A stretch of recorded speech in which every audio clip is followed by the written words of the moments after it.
الرحمن الرحيم على سرر موضونة متكئين عليها متقابلين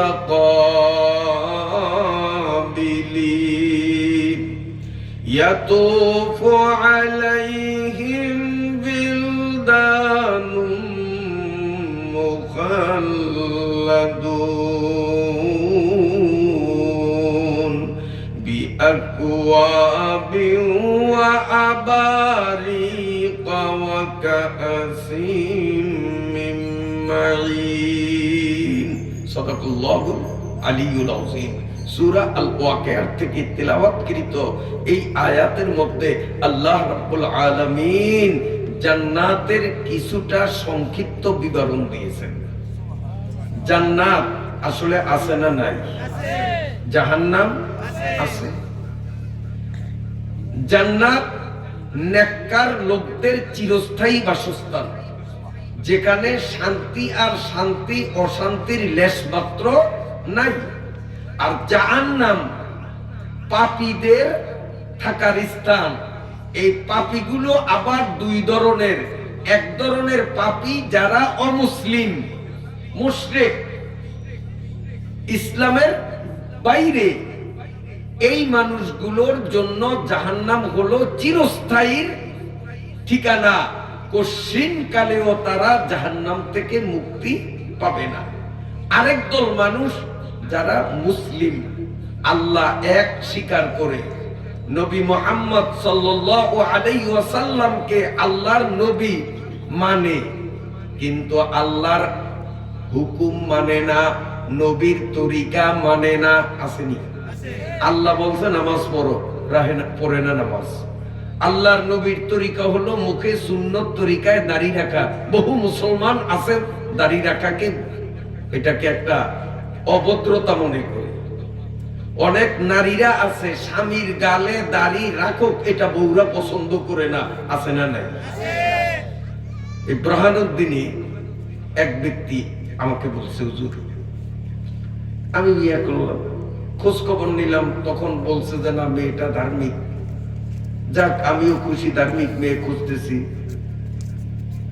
আমাদের সংসারের বয়স বেশি দিন হলো না, একদিন আমার স্ত্রী আমারে কইল, এই কি বোম্বা সোম্বা দাড়ি কুতুরটি রাখছেন, দেখতে দাদা দাদার মতো মনে হয়, এডি সাসিয়াওয়ালা। আমি কিন্তু এই দাড়ি দুড়ি পছন্দ করি না। আমার বউ আমার এরকম বলল। তখন আমি বউরে বহু বুঝাইলাম, না কয়টা নবীর সুন্নাত, দাড়িতে খুর ধরা মানে নবীর কলিজায় খুর ধরা, আমি পারবো না। তখন বউ সেচ্ছে, তা আমার আবদার যখন আপনি রাখবেন না, আমিও আপনার ভাত খামু না। তো স্বামীও বলছে, তো তোর মতো বউ নিয়েও আমি সংসার করব না, আমি আমার নবীরে দেখে দেবো, আমার বউর থেকে আমার নবী আমার কাছে প্রিয়। সে বউরে তালাক দিয়েছে, তালাক দিয়েছে, বলছে আমি তালাক দিয়ে দিছি। যে বউর মন রক্ষা করতে গিয়া আমার নবীর কলিজা সোলামু, আমি তো নবীর উম্মত, এটা আমার দ্বারা সম্ভব না। বউ যাইতে পারে, আমার নবী যাইতে পারে না। বরানুদ্দিন বন্ধুরা আমার, সেই মানুষগুলো আল্লাহকে এক বলিয়া বিশ্বাস করে, মুহাম্মাদুর রাসূলুল্লাহকে আল্লাহর নবী বলিয়াও স্বীকার করে, কিন্তু আল্লাহর হুকুমের ধার ধারে না, নবীর তরিকার ধার ধারে না। এই নাফরমানগুলোর ঠিকানাও জাহান্নাম, তবে চিরস্থায়ী না। লক্ষ লক্ষ বছর, কেউ কোটি কোটি বছর, কেউ বিলিয়ন ট্রিলিয়ন বছর জাহান্নামে সাজা ভোগার পরে আল্লাহ রাব্বুল আলামিন এদেরকে জাহান্নাম থেকে উঠাইয়া জান্নাতে ঢুকাইয়া দিবে, তবে কোটি কোটি বছর পরে। আর মুশরিক যারা অমুসলিম, এরা চিরকালের জন্য জাহান্নাম। তো জাহান্নামে যাব না জান্নাতে যাব? জান্নাত তো এমন ঘর যেখানে শান্তি আর শান্তি, অশান্তির ও নাই। আর জাহান্নাম এমন ঘর যেখানে অশান্তি আর অশান্তি, শান্তির সহ নাই। जैसा करनी वैसा बरनी ना मन तू करके देख जन्नत भी आए जहन्नम भी आए ना मन तू मर के देख যেমনি কর্ম তেমনি ফল বিশ্বাস না হয় করিয়া দেখো বেহেশত আছে দুজগও আছে বিশ্বাস না হয় মরিয়া দেখো তো মরিয়া দেখমু যে আসলে তো বেহেশত আছে রে দুজগ আছে রে তখন এই দেখিয়া বিশ্বাস করলে কোনো লাভ হবে আবার কি দুনিয়া আসতে পারবো এই জন্য এখনই বিশ্বাস করতে হবে জান্নাত আছে কি বলেন আছে না নাই আছে আল্লাহ রাব্বুল আলামিন কোরআন শরীফের বিভিন্ন সূরার মধ্যে জান্নাতের বয়ান দিয়েছেন তবে সূরা ওয়াকিয়ার মধ্যে খুব আকর্ষণীয় পদ্ধতিতে আল্লাহ জান্নাতের কিছুটা বয়ান তুলে ধরছেন শুনতে রাজি আছেন নি ইনশাআল্লাহ আমার আল্লাহ বলেন আলা সুরুরিম মাউদুনা বিফি জান্নাতি এক নম্বর জান্নাতি যারা এদেরকে জান্নাতের মধ্যে ঢুকাইয়া যেই চেয়ারে বসাইবে যেই সোফায় এই সোফাটা কাঠের তৈরি না সোফাটা হবে আস্তা স্বর্ণের তৈরি সুবহানাল্লাহ এই পুরা সোফাটা যদি স্বর্ণ দিয়া বানাইতো কত মনে হয় ৫,০০০ টাকা দাম হইতো সোফাটা ১০,০০০ ওরে কোটি কোটি টাকা দাম হইতো যদি চেয়ারটা এই সোফাটা স্বর্ণ দিয়া বানাইতো আলা সুরুরিম মাউদুনা যেই মেয়ে লোক যেই পুরুষ লোক যেই জওয়ান যেই বুড়া যেই শিক্ষিত মূর্খ হুজুর মুজুর নিজের আমলকে দুরুস্ত করিয়া আল্লাহর হুকুম নবীর তরিকা মতো জীবন যাপন করিয়া মরণ বরণ করবে ওই মানুষগুলোরে জান্নাতে নিয়া আল্লাহ সর্বপ্রথম সম্মানিত করতে যেই চেয়ারে বসাবেন ওই চেয়ারটা হলো স্বর্ণ দ্বারা বানানো চেয়ার এইভাবে স্বর্ণের চেয়ারে বসবে স্বর্ণের চেয়ার এই চেয়ারে আমরা বসবো নিয়ত আছে নি নিয়ত আছে নি তাহলে স্বর্ণ সম্বন্ধে এই দুনিয়াতে আল্লাহ আমাদেরকে কিছু আইন কানুন নিয়ম নীতি বলিয়া দিয়েছেন সেইটা আমাদের মানার দরকার আছে নি কইতাম নি সেই নিয়মটা সংক্ষেপে বলি বিস্তারিত না স্বর্ণ সম্পর্কে আইন হলো পুরুষদের কোনো মতে 1 সেকেন্ডের জন্য স্বর্ণের কোনো অলংকার ব্যবহার করার অনুমতি নাই সম্পূর্ণরূপে হারাম পুরুষরা স্বর্ণের আংটি ব্যবহার করতে পারবে পারবে না স্বর্ণের চুড়ি স্বর্ণের বালা স্বর্ণের চেইন এক কথায় পুরুষরা 1 সেকেন্ডের জন্য হলেও স্বর্ণের তৈরি কোনো অলংকার ব্যবহার করতে পারবে না হারাম হারাম হারাম কিন্তু আমাদের দেশে এই হারাম কাজটা আল্লাহর ঘর মসজিদে হয় আলেম ওলামা হাফেজ কারি তালবে ইলম গো সামনে বুজুর্গ আলেমদের সামনে এই হারাম কাজটা আমরা হাসতে হাসতে করি কেমনে বিয়ার অনুষ্ঠানগুলো সাধারণত মসজিদেই বেশি হয় এই বিয়ার অনুষ্ঠানে যখন কবুল হইয়া যায় মেয়ে পক্ষ থেকে দুলার গলায় সোনার চেইন পরাইয়া দেয় আপনার এলাকায় নাই মনে হয় হ্যাঁ আগেই কথা চুক্তি থাকে চেইন কত ওজনের হবে কয় গ্রেডের স্বর্ণ হবে এগুলো ভাঙাচুরা আগেই হয়ে যায় কেউ ঠিক না ভালো করে শুনেন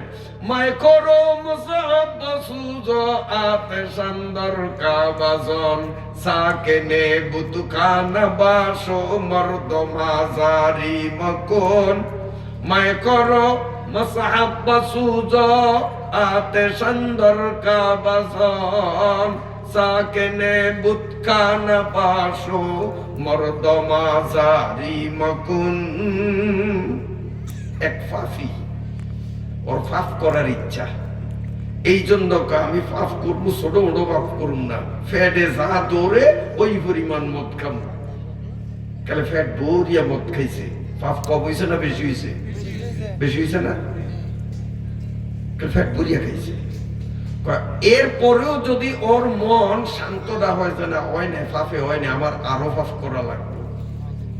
এইবার তুমি আরো পাপের মাত্রা বাড়ানোর জন্য 2 নম্বরে আল্লাহর কোরআন হাতে লইয়া আগুন জ্বালাইয়া কোরআন রে ছাই বানাইয়া দাও। সব না গুনাহ? পেট ভরিয়া মদ খাও, এরপরে 2 নম্বরে আল্লাহর কোরআনে আগুন দিয়া ছাই বানাইয়া দাও। এরপরেও যদি তোমার পাপাত্তা নিবৃত না হয়, আরো বেশি পাপ করতে চায়, 3 নম্বরে মক্কা শরীফ যাইয়া খোদার ঘর কাবা ঘরে পেট্রোল মারিয়া আগুন ধরাইয়া কাবা ঘরকে দুনিয়ার থেকে বিলীন করিয়া দাও।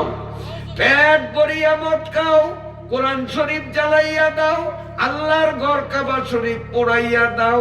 এরপরেও যদি তোমার মন না থামে, আরো বেশি পাপ করতে চায়, 4 নম্বরে তুমি হিন্দুদের হরিঘরে যাইয়া হরে কৃষ্ণ হরে রাম হরিবল হরিবল কর।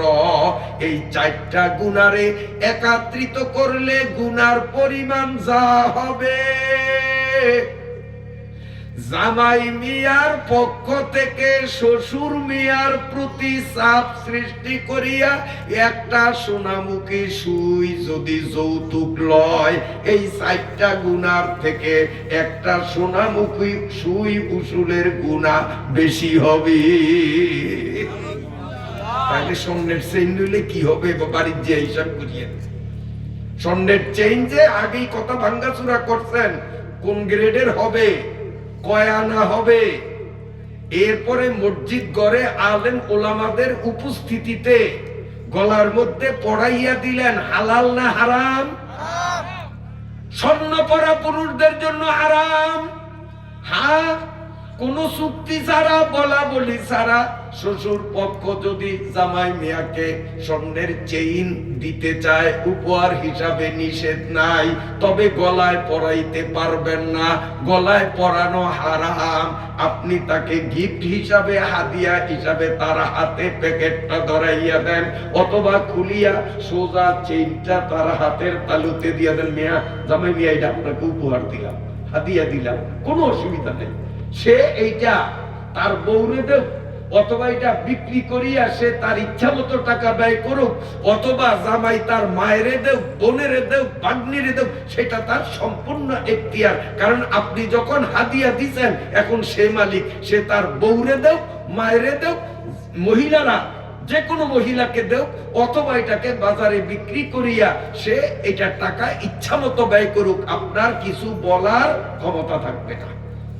সেইন দিছি, জামাই নিজে ব্যবহার করবো না, সেটা আমার মায়ের না দিব, আমার জিয়ের রে দিল কা না, কা আপনি বলার অধিকার নেই। কারণ আপনি যখন ওনারে হাদিয়া দিচ্ছেন, এখন উনি মালিক, ওনারটা উনি যা খুশি তাই করতে পারবে। কিন্তু আমাদের সমাজে তা নাই। যদি জামাই এই চেইন নিয়ে বোন রে দান করে, তখনই আপত্তি আসে, আমার মায়ারে না দিয়া জিয়ারি রে কেন দিল? কেউ আইনি। সাবধান সাবধান, স্বর্ণ পুরুষের জন্য ব্যবহার করা হারাম, নারীদের জন্য হালাল না হারাম? স্বর্ণের অলংকার নারীরা ব্যবহার করা হালাল না হারাম? বুঝি না, হালাল। আপনারা পাইকারি ভাবে যে হালাল বলছেন, আমি কিন্তু আপনাদের সাথে একমত হইতে পারি না। কারণ বর্তমানে এই সময়ে আমাদের দেশের এক শ্রেণীর মহিলারা যেই নিয়মে স্বর্ণের অলংকার পরে, এইটা হারাম না, রিডবল হারাম। পুরুষের স্বর্ণ ব্যবহার করা হারাম, আর মহিলা রইল হারামের রূপে হারাম, তার রূপে হারাম। বর্তমানে যেইভাবে ব্যবহার করে, বলবেন কিভাবে? আল্লাহ, কানে ঝুমকাগুন পইরা, তাও স্বামীর সামনে না, স্বামীরে খুশি করার জন্য না। ওই মার্কেট করতে যাইবে, বলার হ্যাঁ মুসি, রিক্সাওয়ালা, বদলা, কুলি, বখাটে, অসভ্য, চোর, গুন্ডা, বাটপার, বেগগুলোরে দেখানোর জন্য সেদিন কারের থেকে ঝুমকাগুলি নামাইয়া কানে পরে,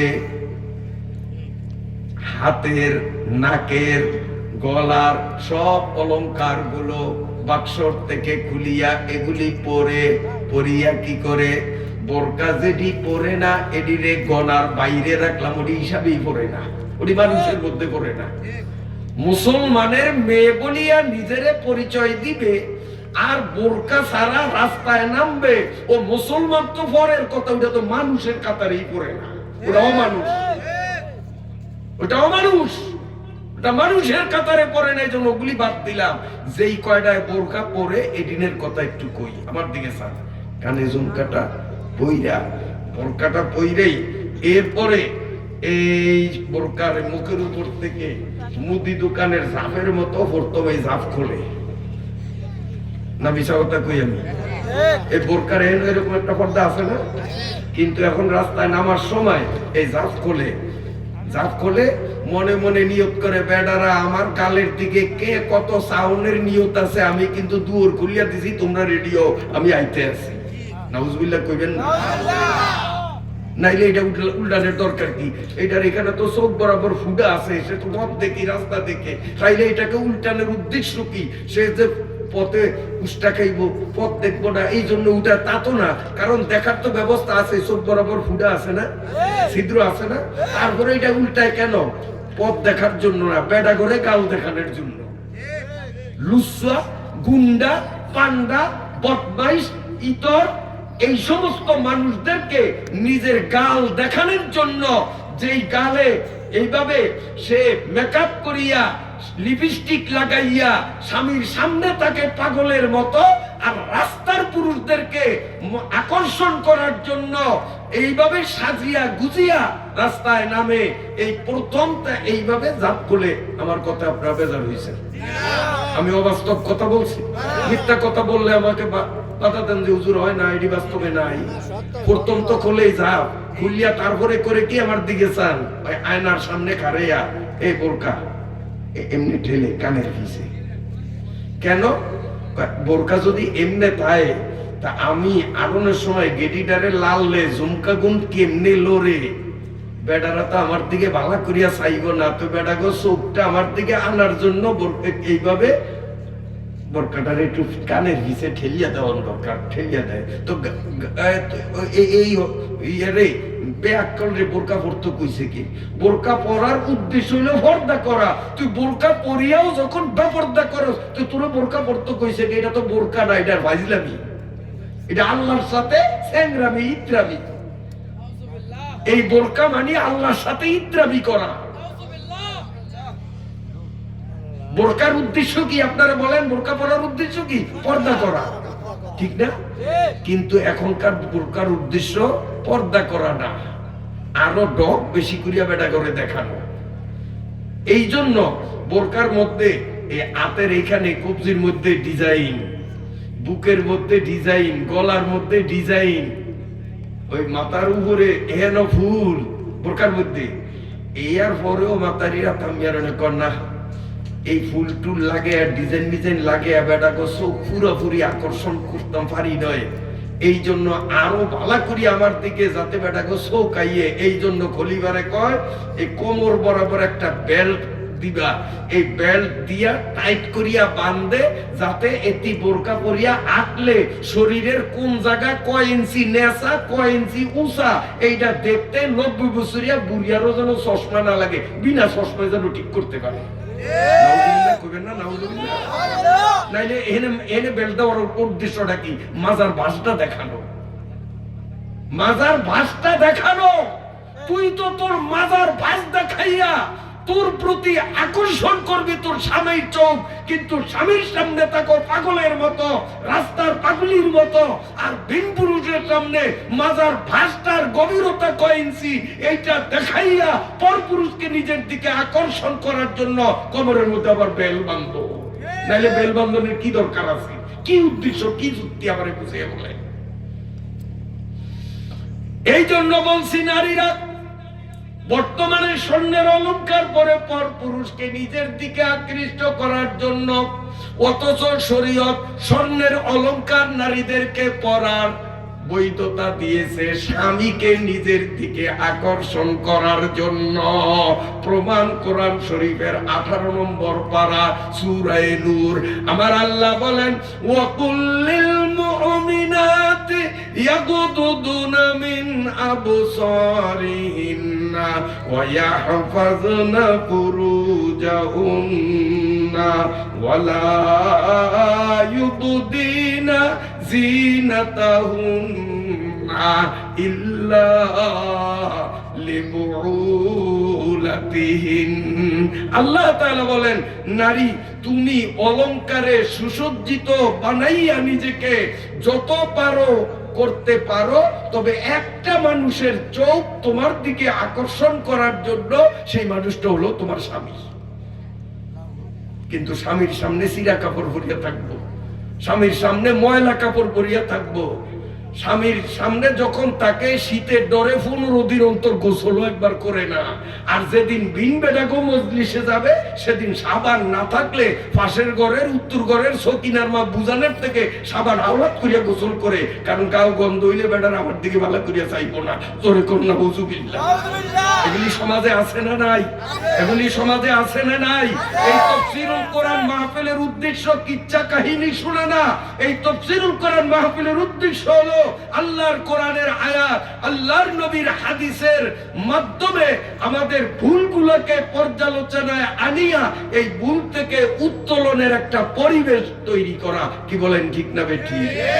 ওয়াজ তো শুনতে লেকিন আমল করতে নেই, वाज तो सुनते हैं लेकिन हम अमल करते नहीं, अगर अमल करते तो हम पर दिन बुरे आते नहीं, रातों दिन बजते हैं घर में मोबाइल टेलीविजन, रातों दिन बजते हैं घर में मोबाइल टेलीविजन, इसलिए तो घर में तेरे खैर बरकत ही नहीं, दिन दिन नाजुक जमाना आ रहा है भाइयों, ठोकरे खा कर भी कुछ होश में आते नहीं।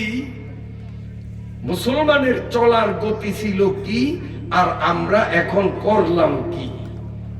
হায় হায়, সাহাবা ইকরাম যদি আমাদেরকে দেখতেন তো আমাদেরকে মুসলমান বলিয়েই বিশ্বাস করতেন না, আমাদের যেই আচরণ। আর আমরা যদি সাহাবাদেরকে দেখতাম, আমরা মনে করতাম এই লোকগুলার মাথায় কোনো গিলু নাই, বুদ্ধি নেই, পাগল।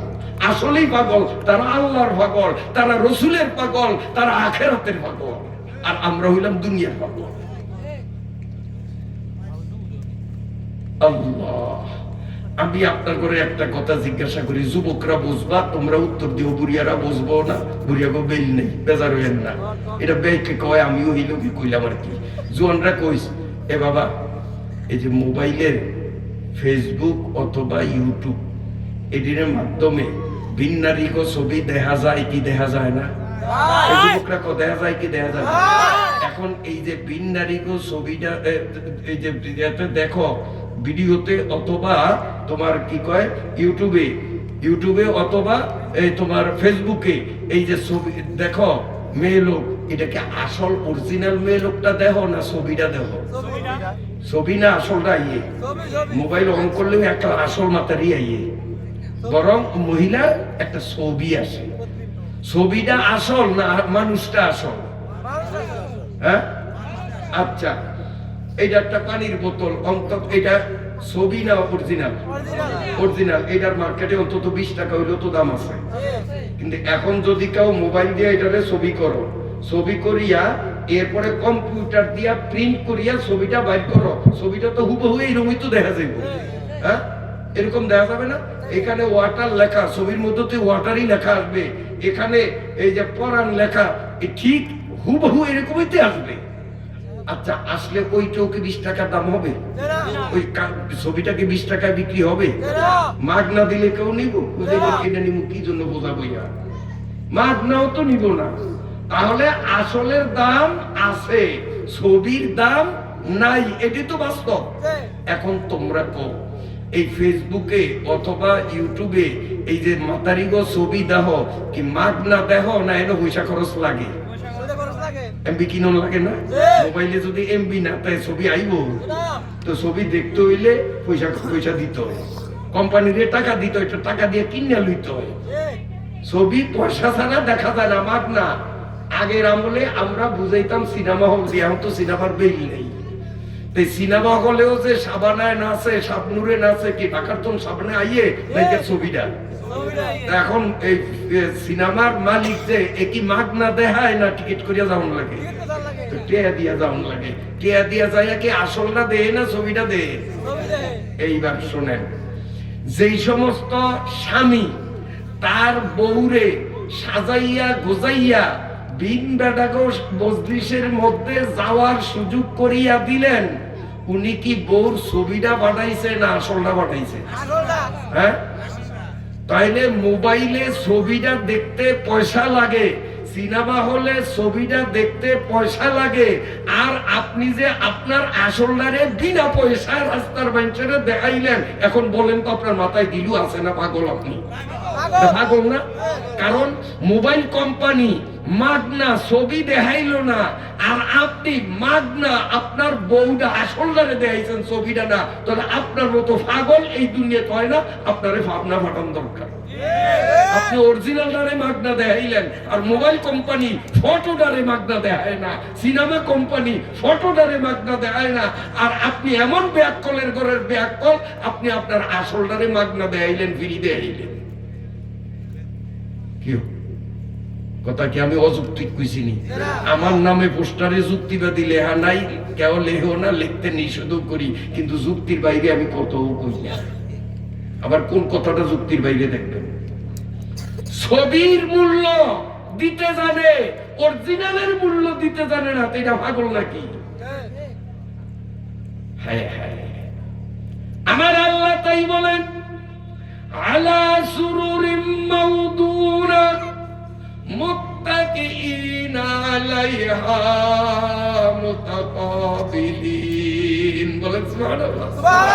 আল্লাহ বলেন স্বর্ণের চেয়ারে এইভাবে হেলান দিয়া বসবে সবাই, মুখামুখি, সামনাসামনি। সেদিন কেউ আসে কেউ পিছে থাকবো না।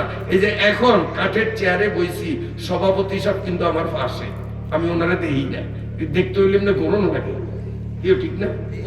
হ্যাঁ, আপনারা আমার সামনে, আমি আপনাদের সামনে, কিন্তু পিছনে ওই যে পিছনেও লোক আছে, হ্যাঁ করে আমি দেখতে হইলে গরম লাগে। এই যে মুরব্বী এখন দেখি, এতক্ষণ কি এইভাবে থাকলে দেই না। তো দুনিয়ার চেয়ারে বসলে শুধু যারা সামনে তাগরে দেখা যায়, সাইডে দেখা যায় না, পিছনে দেখা যায় না। কিন্তু জান্নাতের চেয়ারটা একটা স্বতন্ত্র বৈশিষ্ট্যপূর্ণ। আল্লাহ বলেন মুত্তাকিইনা আলাইহা মুতাকাবিলিন। আমি যখন জান্নাতের সোনার চেয়ারে বসবো, ডাইন পাশের থেকে কেউ যদি আমার দিকে তাকায়, সে মনে করবে আমি তার দিকে তাকাইয়া আছি। ঠিক একই টাইমে বাম পাশের সভাপতি সাহেব যদি আমার দিকে তাকায়, উনিও দেখবেন হুজুর তো আমার দিকে ছায়া রয়েছে, আর কারো দিকে না। সামনেওয়ালারাও ভাববে আমাদের দিকে ছায়া রয়েছে, পিছনে যারা আছে তারাও আমার পিছন দেখবে না, তারাও মনে করবে হুজুর তো আমাদের দিকেই তাকাইয়া আছে। এখন আপনারা প্রশ্ন করতে পারেন, হুজুর বুঝছি, তাইলে জান্নাতি মানুষের কল্লা হইব সাইডটা, সাইড কল্লা সাইড মিল এইভাবে সেটিং দেওয়া হবে, নইলে সামনাসামনি কেমতে হয়? আচ্ছা, সাইড কল্লার মানুষ ডক না বেডক? সাইড কল্লা বাদ দিলাম, আজকে ওয়াজের মুনাজাত দিলে বাড়ির যাওয়ার সময় ওই যে রাস্তার মোড়টা দেখা যায়, ওইখানে খালি যদি রাস্তার ঘুরে 2 কল্লা একজন দেখেন, কেমন হইব? খালি 2 কল্লা, 4 কল্লা বাদ দিলাম, দেখেন যে রাস্তার মধ্যে কারণ হচ্ছে কল্লা 2টা। মা কইয়া গো কোনের সময় তো থাকবো না, আমি যে ওয়াজ করি আমারও তো অবস্থা হইব, মা কইয়া যে মরবো, গো কইতাম পারবো না। তাহলে 2 কল্লাই বেডক, 3 কল্লা আরো বেডক, 4 কল্লা আরো বেডক। তো জান্নাতি মানুষ ডক না বেডক? জান্নাতি মানুষ বেডক, হ্যাঁ ডক। আল্লাহ, জান্নাতি মানুষ ডক। কোন বেডক মানুষ জান্নাতে ঢুকবে না, আল্লাহ ডক বানাইয়া তারপরে ঢুকাইবে, সুন্দর বানাইয়া আল্লাহ ঢুকাইবে। জান্নাতের গেইটে একটা কম্পিউটার থাকবে, কুদরতি কম্পিউটার। আমি আপনি বুড়িয়া মানুষ, কালা মানুষ, বেরেমিয়া মানুষ, রোগা মানুষ, বেডুকিয়া মানুষ, যখনই ওইখানে যাব, উপর থেকে কম্পিউটারের ফোকাস একটা আলো যখন পড়বে, তখন 90 বছরিয়া বুড়িয়া সেকেন্ডের মধ্যে 33 বছরের যুবক হয়ে যাব। চেহারাটা হইব ইউসুফ নবীর মতো টকটুকে সুন্দর। 120 বছরিয়া বুড়িয়াও 33 বছরিয়া যুবক হয়ে যাবে। 90-95 বছরের বুড়িও যদি জান্নাতে যায়, আর ওই ফোকাস পড়ার সাথে সাথে সেকেন্ডের মধ্যে 33 বছরের যুবতী হয়ে যাবে। কোন বুড়া মানুষের জায়গা বেহেশতে নাই। আল্লাহ ওই কম্পিউটারের ফোকাস মারিয়া বুড়া দিনের জোয়ান বানিয়ে তারপরে ঢুকাইব। কারণ বুড়িয়ারা জান্নাতে কি করবে?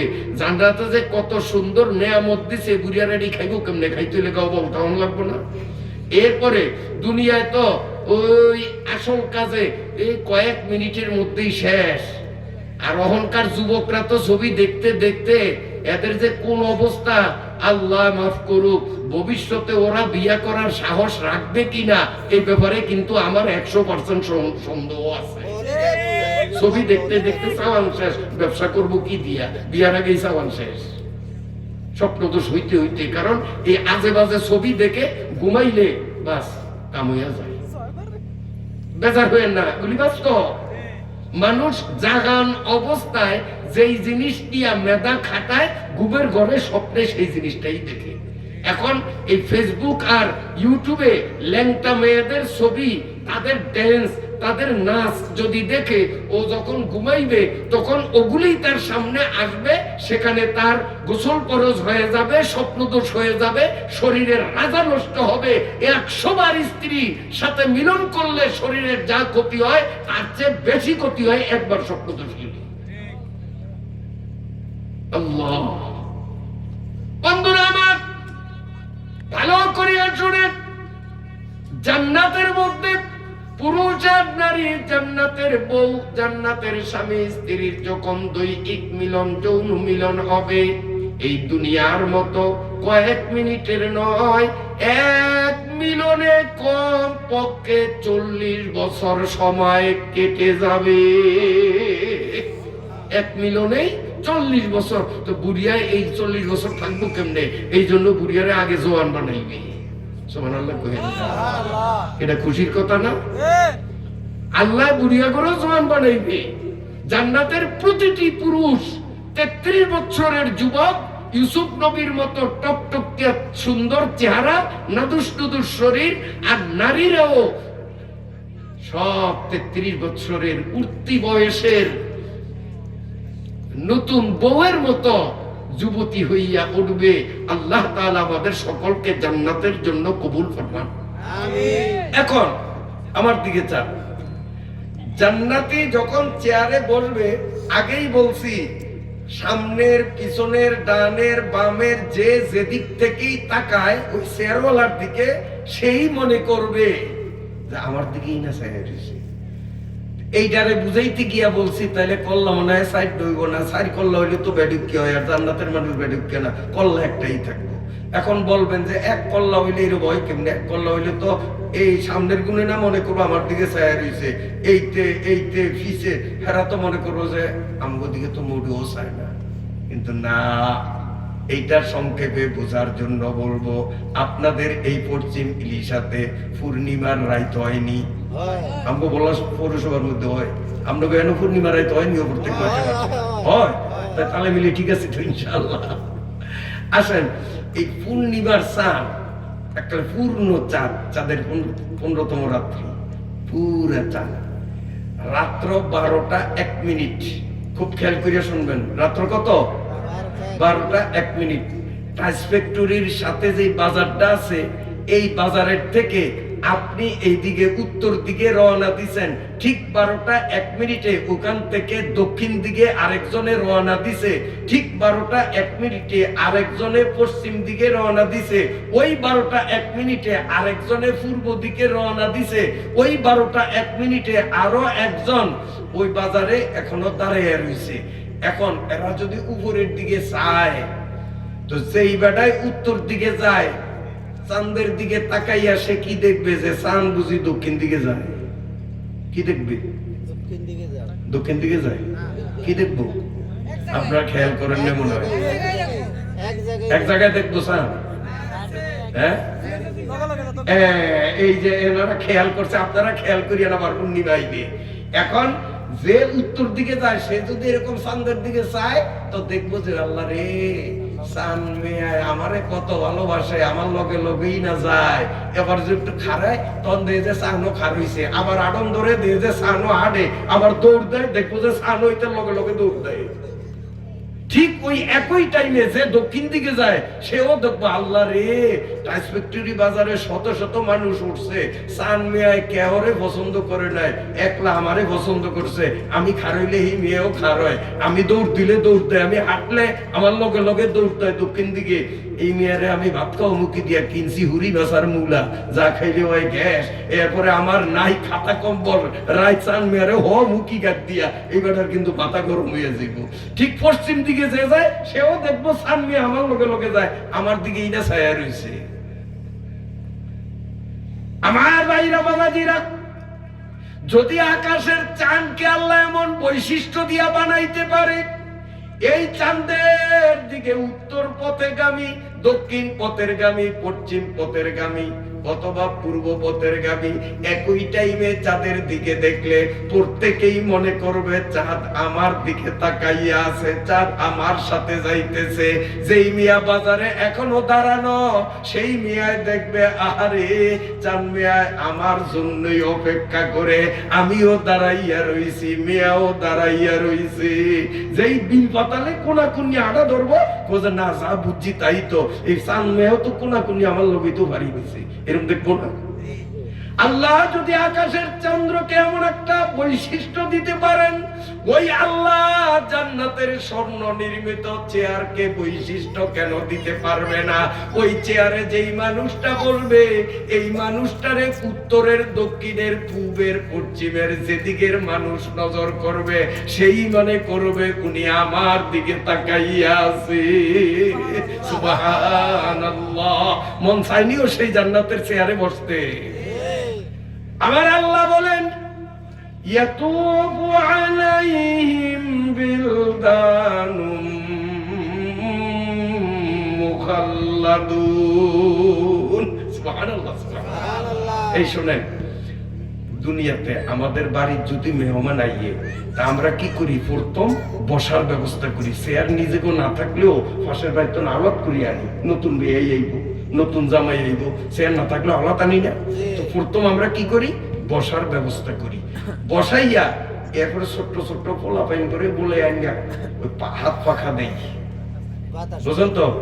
তোর বেরি ভাত, তোর তালুরি বাতাস কর দেই না?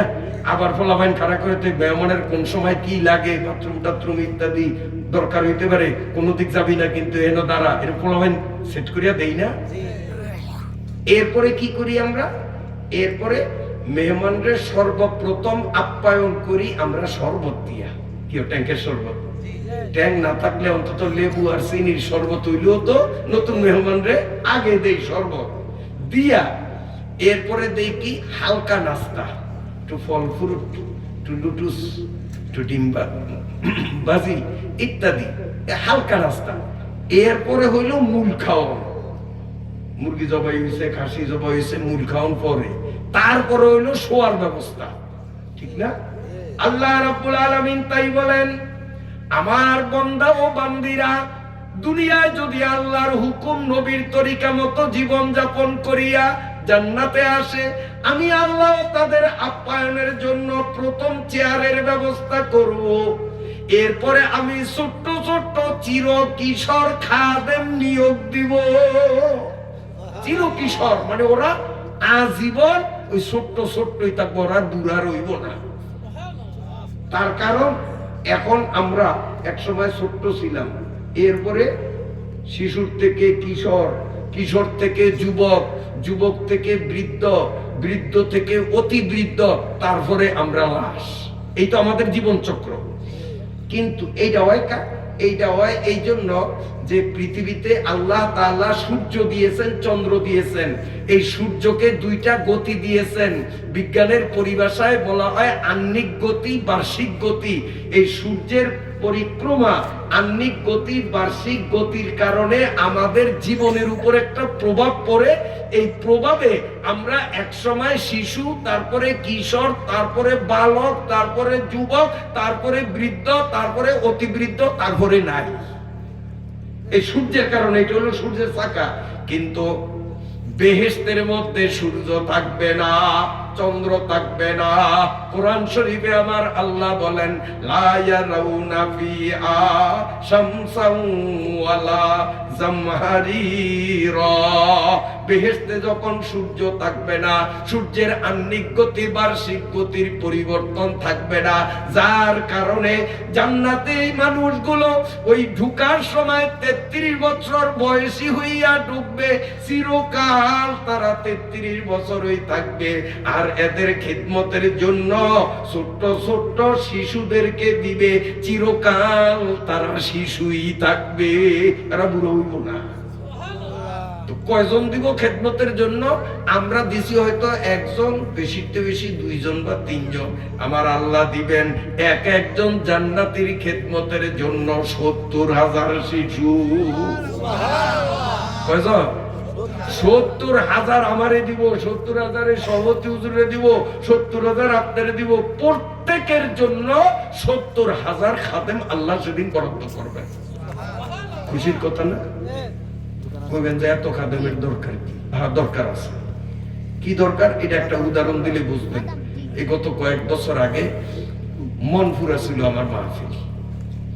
তা আমি যখন লঞ্চের থেকে নামলাম, 50টার মতো মোটর সাইকেল দেখলাম আমারে আগে নিতে আসছে। তা আমি ওনার কমিটিরে বললাম, আমি মানুষ হিসেবে একজন, আমার সাথে কোনো খাদেম খোদামাও নাই, আমি একাই সফর করি। একটা মোটরসাইকেল আইলি তুই তো আমার ভিসি করিয়া সরাই নিত, এতটি মোটরসাইকেল তেল ফুরিয়ে আইসে।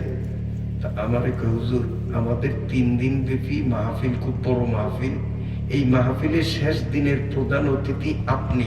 একটা মোটরসাইকেল আল্লাহ আপনার ইজ্জত হয়, যদিও একটা মোটরসাইকেল হইলেই যথেষ্ট, আপনার প্রয়োজন মিটিয়া যায়, কিন্তু আপনার ইজ্জতটা তো ঠিক থাকে না। আপনি প্রধান অতিথি হিসাবে আপনার জন্য 50টা মোটরসাইকেল আনছি আমাদের দ্বীপে। মোটরসাইকেল হইল সর্বোচ্চ যানবাহন। যদি এটা দ্বীপ না হইতো আমরা প্রাইভেট কার 50টা আনতাম। এখানে তো মোটরসাইকেলের উপরে আর কোনো যানবাহন নাই। তাহলে আমার মোটরসাইকেল একটা হইলেই চলতো, আনছে 50টা। কেন? যদিও আমি অতটা সম্মানের মালিক না, কিন্তু তাদের দৃষ্টিতে আমি তাদের অতিথি, আমি সম্মানিত, 50টা আনছে। তো আল্লাহর দৃষ্টিতে জান্নাতি মেহমানরা সম্মানী। অতএব আল্লাহ যদি 70,000 খাদেম না দেয়, তাহলে তো সম্মানটা ঠিক থাকে না। সম্মান ঠিক থাকে, এউকা দিলেই চলে। কিন্তু আমাদেরকে সম্মান বজায় রাখার জন্য আল্লাহ আমাদের প্রতিজনকে বালক খেদমতের জন্য কয়জন করিয়া দিবেন? 70,000 মানুষের হাত কয়টা? কয় না? 1,40,000। 1,40,000। আল্লাহ, 7 দুগুণা 14, সামনে সৈন্য 1,40,000 সোজা হিসাব। আমার ভাইরা বাবাজিরা, এই 1,24,000 বালকরা শরবতের গ্লাস নিয়া 1,40,000 গ্লাস শরবত নিয়ে হাজির হবে। প্রাথমিক আপ্যায়ন। আপনি মেহমান হইছেন বেয়াই বাড়ি, 1 গ্লাসের বেশি দেয় নাই, তাও গ্লাস ভরিয়া দেয় না অর্ধেক। অনেক জায়গায় তো এমন, 1 চুমুকের পরে 2রা চুমুক দেওয়ার আর সুযোগ নাই। এই বাজার থেকে শীতকালের দিন শুনো আনেন, দেখবেন যে এত বড় এককালে দৌড়, একটার মতো বড়। আপনি কোন দোকানদার সব এইটা দিয়েন না, এইটা তো 3 বছরও শেষ করতে পারবেন না, আমারও ছোট একটা দেন। দোকানদারে কইয়া বুঝিয়ে উনি আমরা ধরে দেন। আপনি চিন্তা করেন বেটা ফান ফুটি দিয়া ধরে দিল, যাক দিছে কম না, অন্তত 5 বছর তো এটা যাইবো। যে তোর মতো বড় বাইতানিয়া মুখ খুলিয়া যখন এরকম মোহর লাগাইবেন, 1 ফোঁস আস্তে ডাবাইয়া না, আস্তে দিলি দেখবেন যে তলা তাত লেগে গেছে। আত্মার মতো বড়, ভিতরে কিন্তু জায়গা নাই। একবারে বাকি সর্বতা মাদ্রাসায় আমি যখন পড়াই অনেক আগে, আজ থেকে আর অন্তত 40-45 বছর আগের কথা কই, আমি সরবতা মাদ্রাসা পড়াই, তুই বার্ষিক মাহফিল। তা আমার এক ছাত্র একটু খুব রসিক, আমার খুব একান্ত প্রিয় ছাত্র, কিন্তু একটু মানুষটা রসিক। আমার জন্য একটা 4 কাপ, বাবারে বাবা, এই আত্মমার্কা এত বিরাট আনে যে হুজুর দুধ খান। এই বললাম, বেটা বেটা দুধ আনছি, বক্তা বলি কি, আমি কি বক্তা, আমি তো মাদ্রাসার শিক্ষক, এটি হুজুর করে দিবি রেখে দে, আমারে খাওয়াস কি আরে? হুজুর দুধ আছে, যথেষ্ট আছে, আপনি খাইলে আরো দিতেন, এটি খাইয়া শেষ করলে আরো লাগলে আরো দিতাম না, না এতগুলি দুধ খেতাম না, কমা, অর্ধেক কর, কমা, আমি এত দিকে মুড়ি মেহমান গুলো কিনছি, তোকে যখন সব চেয়ে আমারে খাওয়াবি তো কমা, ডাল ডাল অর্ধেক ডাল এতুলি, আমি মুখ দিয়ে নষ্ট করবো না। হুজুর দুধ যথেষ্ট আছে, আপনি কয় গ্লাস খাইবেন, এই কয় গ্লাস দিব, আপনি খান। শেষ সন্ধ্যা আমার ওই দেয় জি চার, তোরা যখন খাওয়াবি খামুইয়ে যাবে, ঠিক খামু তুমি না লই, এই বিসমিল্লাহ সুমুকে একটাও শেষ করতে রি নেই, সুমুকের অর্ধেক না যাতে দেই সর করিয়া গেছে, তলা দেয়া যায়, তলা দেয়া যায়, হাটকি হাটকি সব জায়গায় ভাটকি। আগের আমলে দেখছি মাজ্জা বাসনে ভাত খাইতো, 1 কেজি চাউলের ভাত এক বাসনের মধ্যে আটতো, কেউ 3টা আড্ডা খেলা, আধা কেজি মতো পানি আর 1 বাসন ভাত লইয়া বইতো, অন্তত 1 কেজি 1.5 কেজি চাউলের ভাত একজনে খাইয়া উঠতো, ঠিক না? আর এখন বানাইছে প্লেট, হায় হায়, ডাইল দিলে তো কেয়ামত হইয়া যায়, ডাইল দিতে দেরি হইব তো প্লেটে তো ফলাইতে দেরি হইব না, এইটা দিবেন ওইটা ফলাইব। সব ছোট্ট, সব ফাটকি, সব ফাটকি। আল্লাহ রাব্বুল আলামিন সালাক কমনা মাকারু ওয়া মাকারাল্লাহ ওয়াল্লাহু খায়রুল মাকিরিন। আল্লাহ কয়, ও রিকশার গদি বানাইয়া তুই যখন রিকশার গদি ছোট্ট বানাইয়া পালাইলি, আমি আল্লাহ কম চালাক না, মানুষের মাজাও সিয়ন বানাইয়া দিছি। আগের মানুষের তো ননকার মানুষ সিয়ন না, মাজা গেলি মরা মরা, ওই যে রিকশার গদি ছোট বানাইছে, আল্লাহকে তোকে মাজাও ছোট বানাই, নাহলে দুগা সরবো কেমনি? ভাতের প্লেটের সমান বানাইয়া দিছ, গভীরতা নাই। আল্লাহকে আমিও সালাক কম না, তবু পেটের ছোট্ট বানাইয়া দিছি। আগের মানুষের 1.5 কেজি খাইতো, এখন তোরা 200 গ্রামও খাইতে পারো না, ঠিক না বেটি? প্লেট ছোট বানাইছো, আমিও পেট ছোট বানাইয়া দিছি। আগের আমলে মহিলারা কদু গাছ রুইতো, নিয়ত করতো আল্লাহ প্রথম কদুটা মসজিদের ইমাম সাহেব হুজুরে দান করমু, এমরুবিরা কোনের একটা দিন আসেননি, পেঁপে গাছ লাগাইতো, নিয়ত করতো আল্লাহ প্রথম যেই পেঁপেটা পাকবে ওই পেঁপেটা ইমাম সাহেব হুজুরে দিব, আমরা পরে খাবো। আল্লাহর ফজলে সেই আমলে কদু গাছও বড় বড় কদু, চাল ছাইয়া যাইতো, কদু একেবারে চাল ভরা। কিন্তু বর্তমানে বুঝি ইমাম রে দিব, হায় হায়, একটা কদু বাজারে নিলেই এত দাম।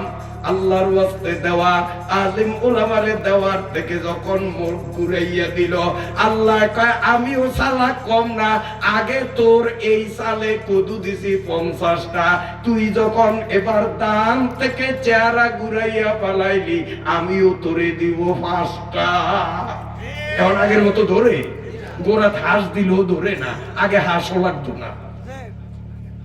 আল্লাহরে ঠকাইতাম চাই, আল্লাহ তোরা বুঝি আমার লগে ভাইলামি করবি, প্লেট ছোট বানাবি, আমি পেট ছোট বানিয়ে দিম, রিক্সার গদি ছোট বানাবি, মাথা ছিটিয়ে দিম। আল্লাহ জান্নাতি 70,000 খাদিম, 1,40,000 গ্লাস, এই আমাদের ফাটকি মার্কা গ্লাস না, এক একটা গ্লাস জগের মতো বড় বড়, এই গ্লাস শরবত নিয়ে হাজির হবি। আল্লাহর নবীর সাহাবীরা বললেন, নবী গো, তাহলে বুঝছি জান্নাতি মানুষের পেট মনে হয় নদীর মতো হবে, সাগরের মতো হবে। নবী কয় না, সাগরের মতো পেট যদি হয়, ফিটবা মানুষ দেখতে সুন্দর না বেরো, মানুষকে বইতে এনো, ফিটবা যদি তাই এনো, এই মানুষ দেখতে ঢোক দেওয়া যায়। আমি যখন সরবত মাদ্রাসা পড়ি অনেক বছর আগের, অন্তত 60-70 বছর আগের কথা কই, আমি তখন ছাত্র। তো বাজারে এক দোকানে গেছি, মোতালেব কাজীর দোকানে কি জানি কিনতে, আমার লগে আমার ছোট ভাই, আমার ভাই আমারে কয়, ভাইয়া ভাইয়া, আমি কি রে মসজিদ করে কোনো মানুষজন নাই, একটা গাড়ি কারজানি করিয়া দিছে, এটা সরে লইয়া যাব, এটা মাদ্রাসা দিয়ে থুয়া দেন, সরে লইয়া যাব। আমি বললাম যে রাস্তার লোকে মসজিদ কেবল লইয়াও যেতে পারে, তাহলে এটার মাদ্রাসাতে হেফাজত করি, বুঝলেন? আগ গইছি ছায়া দিয়ে যাও, গাড়ি একটা দেখছে আগবে ছায়া দিই, হায় হায় আব্দুর রহমান চেয়ারম্যানের চাচা ইনুস মাস্টারি হইয়া রইছে একটা গাড়ি কোন এই মানুষ দেখতে ঢোক দেয়া যায়, গাড়ি মার্কা ব্যাটারি। আল্লাহ নবী বলেন পেট বড় হবে না, কারণ পেট বড় মানুষ দেখতে বড় সুন্দর, পেট স্বাভাবিক থাকবে। সাহাবারা বলে তাহলে 1,40,000 গ্লাস শরবত কি করবে? এই ছোট্ট পেটে তো এত শরবত ধরবে না। নবীজি বলেন, এ আমার সাহাবীরা শুন, জান্নাতীরা যখন একটা গ্লাস নিয়ে চুমুক দিবে, এক চুমুকে একরকম স্বাদ, দুসরা চুমুকে আর নতুন স্বাদ, তৃতীয় চুমুকে আবার ভিন্ন স্বাদ, চুমুকে চুমুকে স্বাদ পরিবর্তন, চুমুকে চুমুকে স্বাদ একই জিনিস, একই জিনিস, চুমুকে চুমুকে স্বাদ পরিবর্তন। এক গ্লাস খাই নাই, জান্নাতের পেট ভরিয়া যাবে, কিন্তু তার চোখ ভরবে না। আল্লাহ রে, এই গ্লাসে যতটা চুমা দিলাম নতুন নতুন মজা পাইলাম, বাকি গ্লাস গুলো তো এইরকম আরো নতুন স্বাদ যদি খাইতে পারতাম। ফেরো জায়গা নাই, কিন্তু লোভের চোখ ভরে নাই, পোলা পাইনে খাইতে পারবে না এত কটা, কিন্তু আবু সেলো এত ঠিক, কারণ ওকে ফেডো বুক যা চৌকে বুক তার সে অনেক বেশি। তো জান্নাতীকেও চৌকে বুক হইব, ফেডে জায়গা নাই, কিন্তু খাওয়ানোর লোক আরো যদি খাইতাম, আরো যদি খাইতাম। এখন জান্নাতে তো আর বাথরুম নেই যে কুত্তা কাটিয়া যে শরীরের পাতলা করবো, হালকা করবো, বাথরুম তো জান্নাতে নাই, ওইখানে এই কারবার হইব না। বন্ধুরা আমার, আল্লাহ পাকের নবী বলেন, ও আমার সাহাবীরা, জান্নাতি যখন এইভাবে আফসোস করবে, আরো যদি খাইতে পারতাম, শুধু মনে মনে কল্পনা, সঙ্গে সঙ্গে আল্লাহ রাব্বুল আলামিন ডাক দিয়া বলবেন, মেহমান রে, দুনিয়ায় 60-70 বছর আমি আল্লাহর মন জোগাইয়া, দিন শরীয়ত মানিয়া, আমি আল্লাহর হুকুম নবীর তরিকা মতো পালন করিয়া 60-70টা বছর আমার মন জোগাইয়া আইছো, এখন থেকে চিরকালের জন্য আমি আল্লাহ দায়িত্ব নিলাম তোমার মন জোগাইয়া চলবো।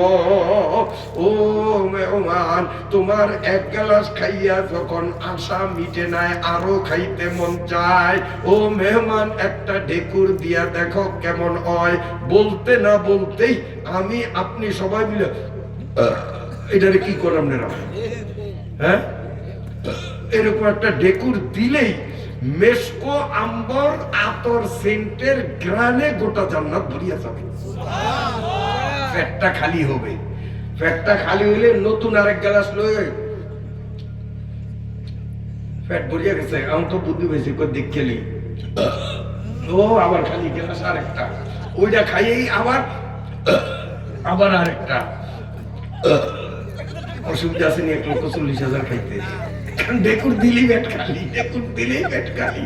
বেহেশতা যাকে আজারে নাবাসুদ, কাছে রাবা কাছে কারে নাবাসুদ, ওই বেহেশত যাইতে মন চাইনিও, মন চাইনি। আল্লাহ কয়, দুনিয়ায় অল্প কয়দিন যেই বন্দা বান্দি আমার মন জোগাইয়া চলবে, জান্নাতের মধ্যে ওরে আনিয়া চিরকাল আমি ওর মন জোগাইয়া চলবো। ওরে 1,40,000 খাওয়ানোর ব্যবস্থা আমি করিয়ে দিলাম। সুবহানাল্লাহ, সুবহানাল্লাহ। এইটা হইলো শরবত, শরবতের পরে হালকা নাস্তা, একটু ফল টক, ঠিক না? এই যে আমি আইছি, এই কমিটির লোক বড় চালাক, আমারে কিন্তু শরবত দেয় নেই। আশা কথা কইয়া দিছি, বদনাম সামনেই কোন ফিসে কয়ে লাভ কে দিব তুই, শরবত কিন্তু আমারে খাওয়াই না। কি আরে খাওয়ায় না? আমি চিন্তা করছি যে কমিটির বুদ্ধি আছে, এই বেটা এমনি দিই কাশে, আরো যদি ঠান্ডা শরবত খাওয়াই তাতে স্টেজই যাইব না, এই ডরে হয়তো খাওয়াই হবে। যদি গরমকাল হইতো 100% আমার গ্যারান্টি, আমার শরবত না খাওয়াই স্টেজে আনতো না। আপনারা কি করেন? যদি এই মাহফিলটা চৈত্র মাসে হইতো, আমার শরবত দিত না, আমার লগে প্রথম শরবত দিত। শীতকাল দিকে দেয় না, যে হুজুরের তো এমনি গলা ভাঙা। যাই হোক, শরবত দেয় নাই, কিন্তু ফল কয়েক আইটেমের দিছে। বলেন আলহামদুলিল্লাহ। কইবেন যে খাইছেন আপনি, আমরা করতাম আলহামদুলিল্লাহ। আচ্ছা আলহামদুলিল্লাহ কইলে লাভ না লোকসান? একবার আলহামদুলিল্লাহ যে কইবে আল্লাহ তারে কি পরিমাণ সওয়াব দিবে? কয় মাটির থেকে আসমান পর্যন্ত এই ফাঁকা জায়গাটা ভরতে যতটা নেকির দরকার একবার আলহামদুলিল্লাহ কইলে অতটুকু নেকি আমলনামার মধ্যে লেখা হয়। কাজে আলহামদুলিল্লাহ কইলে লাভ না লোকসান? তো খাইছি আমি, আপনারা আলহামদুলিল্লাহ কইছেন, লাভ আমরা কইছে, আমারও হইছে। সবাই বলেন আলহামদুলিল্লাহ। আমারে ফল খাওয়াইছে, ভাত কিন্তু খাওয়াই নাই, হাতেও নাই। অনেক জায়গায় তো হাতে কেউ খাইয়া উঠবেন নিষ্ঠ আছে, কিন্তু হাতেও নাই। কিন্তু না হাতলে কি, আমার মনে বিশ্বাস আছে যদি আমি দেশিয়া মানুষ, বাইদারের মানুষ, তারপরে ওয়াজের স্টেজে তো নামলে ভাত না খাওয়াই কি আমার বিদায় দিব আমরা মনে করেন? হ্যাঁ, আমি যদি কই ফেটো ভোগ নাই খাই না, এরপরে তো হুজুর একটু বইয়া হাত ধুয়ে উঠিয়া যান, এক নেলা হইলেও খাইয়া যান, কইব না? না কইব, কারণ কমিটি আমারে খুব মহব্বত করে আন্তরিকতার সাথে, ঠিক আছে নি? এটা আমারে মহব্বত করে মানে আল্লাহর কোরআনের খাতিরে। আমি যদি কোরআনের কথা না কইতাম তা আমার মতে বেডুকিয়া মানুষেরই সেরো জায়গা দিত। এটা আমার কিছু না, এটা হলো আল্লাহর কোরআনের বরকত। বলেন আলহামদুলিল্লাহ। আলহামদুলিল্লাহ। তো ভাত খাওয়াইবো নি? আমরাও কি ধারণা খাওয়াইবো? আমি কিন্তু নিশ্চিত খাওয়াইবো। আপনারা কি মনে করেন? খাওয়াইবো। এরপরে আমি গাড়ি লইয়া আইছি, থাকবো না। যদি গাড়ি না লইয়া আইতাম তো কইতো হুজুর এই শীতের মধ্যে আপনারা যাইতে দিন না, জোর করে হইলে আমার রেখা দিত। রেখে দিত না যে ঠান্ডা লাগবে হুজুর, কালকে মাহফিলে অসুবিধা হবো, আপনি রাত যাইতে পারবেন না। আমি গাড়ি লইছি, ঠান্ডা হইব না, আমি যাইলে আর বাধা দিব না। আল্লাহ রাব্বুল আলামিন বলেন, ও বান্দা, মাত্র দুনিয়ার জীবনটা আমি আল্লাহর মন জোগাইয়া যদি চলতে পারো, জান্নাতে আইলে প্রথম তোর বসার জায়গা করব সোনার চেয়ার, তারপরে আপ্যায়ন শুরু করব 1,40,000 গ্লাস শরবত, তারপরে প্রাথমিক টিফিন নাস্তা হলো ফল, এরপরে আসবে তোর মূল খাওয়ার পরে আসবে শোয়ার পালা। একা একা জান্নাতের মধ্যে শুইয়াও তুই আরাম পাবি না। যেমন নতুন দুলা শ্বশুর বাড়ি গেলে বাসর ঘরে বউ না দিয়া যত ফুল টুল যাই দেও, দুলার মন তৃপ্তি হয় না। আল্লাহ বলেন, আমিও জানি জান্নাতের মধ্যেও আমার আলিচা গালিচা ফুল সজ্জায় তোর মন ভরবে না। এই জন্য তোরে আমি তোর বিস্তার সঙ্গিনীও দেব। কেমন দিব তার বিবরণ আল্লাহ এই সূরার মধ্যে বলে দিয়েছেন। আমার ভাইরা বাবাজিরা, আল্লাহ রাব্বুল আলামিন বলেন, ওয়াফাকিআতিন মিম্মা ইয়াতাখায়্যারুন, এই ফল খাওয়ানোর কথা। ওয়ালাহমি তায়রিম মিম্মা ইয়াশতাহুন, এইগুলো মূল খাওয়া, ভাত খাওয়ানোর কথা, মাছ গোস্ত খাওয়ানোর কথা। এরপরে আয়াত কি হাফেজ করেন না? কেউ হাফেজ নাই? وفاكهة مما يتولى بطير مما يشتهون وحور عين كأمثال اللؤلؤ المكنون। এলো বউর কথা। একা একা শোয়েন না, শোয়ানোর ব্যবস্থা করুন বউ দিয়া। কেমন বউ তার বিবরণ আছে এখানে। এরপরে এই বউ লইয়া আমার জান্নাতের রুমে যে তোষকটা শুবি, এই তোষকটাও কেমন তাও আমি আল্লাহ কইয়া দেই। ওয়াপুরুশিম মারফুআ, এরপরে কি হাফেজ নাই কেউ? ওয়াপুরুশিম মারফুআ, না না আলাসের মত না পিছে। ওয়াপুরুশিম মারফুআ, আমার মনে হয় ইয়ার যায় দরিয়া একটা লিখা মুখস্থ কেমন নাই কন না। অপুরুষিন মারফুআ, তারপরে ভাই করে লসুরা ওকে ওই এই দিয়ে একটা দাম নেই। ওইসে আল্লাহ কোনা, ইন্না আনশাআনাহুন্না ইনশাআ। সুবহানাল্লাহ, সুবহানাল্লাহ। আল্লাহ কয় এই শেষে, আল্লাহ কয় এই বউ লইয়া যে তোষকে শুইবি, এই তোষকটা কেমন এইটা একটু শুনিয়াল। আল্লাহ কয় অপুরুষিম মারফুআ, অনেক ওসা তোষক। আল্লাহ কয় অনেক ওসা। নবী কয় অনেক ওসা কইয়া আল্লাহ কি বুঝাইছে তোরা বুঝস নয়, ব্যাখ্যার ভাগ আমার জন্য রাখছে, আমি ব্যাখ্যা দিয়ে দেই। তোষকটা এত মোটা, আমার দিকে চান, এই তোষকটা যখন এই বিছাইব খাটের উপরে, তখন এই খাটের তক্তার থেকে তোষকের এই পর্যন্ত পুষতে 500 বছরের রাস্তা হবে। এখন আবার অনেকের প্রশ্ন হইতে পারে যে এত মোটা তোষক সিলাইব, এত লম্বা হুইস পাইব কই, আর কারিগর হইবা হইব কে, এটারে সিলাইব কেমনে? প্রশ্ন হয় না? আল্লাহ এটারও জবাব দিতে ভুল করে না। আল্লাহকে ইন্না আনসানা হুন্না ইনসা, তোরা চিন্তা করিস না দুনিয়ার কারিগরে এত মোটা তোষক সিলাইতে পারবো না। এই তোষক আমি আল্লাহ, আমার ক্ষমতা বলে আমি নিজে সিলিয়ে দিব। আল্লাহ যদি সিলিয়ে দেওয়ার সুবিধা আসেনি, আল্লাহ সিলিয়ে দিতে হুইসও লাগে না, হুতো লাগে না, তুলো লাগে না, কিচ্ছু লাগে না। আল্লাহ যদি কয় অমনি হয়ে যায়। ইজা আরাদাল্লাহু শাইআন আইয়াকুলা লাহু কুন ফায়াকুন। আল্লাহ যদি কয় 500 বছরিয়া মোড়া এরকম তোষক হইয়া যা, আল্লাহ যা কনের লগে অটোমেটিক তোষক হইয়া যায়। ওই তোষকের শুইতে মন চাইনি। এখন ফলডি কেমন হবে, বুলখাওয়ান্ডা কেমন হবে, বউ কেমন হবে, তারপরে এই বিছনার আরো বিবরণ দিতে গেলে রাত পয়া গেলেও বিবরণ শেষ করা যাবে না। এই জন্য সূচির মতো কোন রকম আয়াতগুলি নিয়ে টানিয়া আমি একটু ফিনিশিং দিয়া দিলাম। নিয়ত করছিলাম 10টায় আলোচনা শেষ করবো, কিন্তু এখন আমার ঘড়িতে 10টা 10 বাজে। 10 মিনিট আমি আমার সিদ্ধান্তের বাইরে নিয়ে গেছি। যাই হোক, আগামী দিনও মাহফিল চলবে। শীতের মাত্রাও অনেক বেশি, শীতের মাত্রাও অনেক বেশি, শীতের মাত্রাও অনেক বেশি।